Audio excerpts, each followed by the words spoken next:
wants to keep drivers safe and comfortable. That's why we invented the Komfort Latch, to make seat belts more comfortable and to encourage repeated use. If your truck suddenly decelerates while the Komfort Latch is in use, the seat belt will still lock. Using the IMMI Komfort Latch. First, adjust your seat to its proper driving position. If available, move the seatbelt height adjuster as needed. Buckle your seatbelt. Click, tug, and snug. Pull the seatbelt approximately 1 inch away from your chest.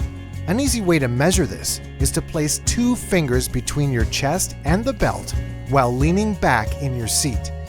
Close the Komfort Latch to lock the seatbelt.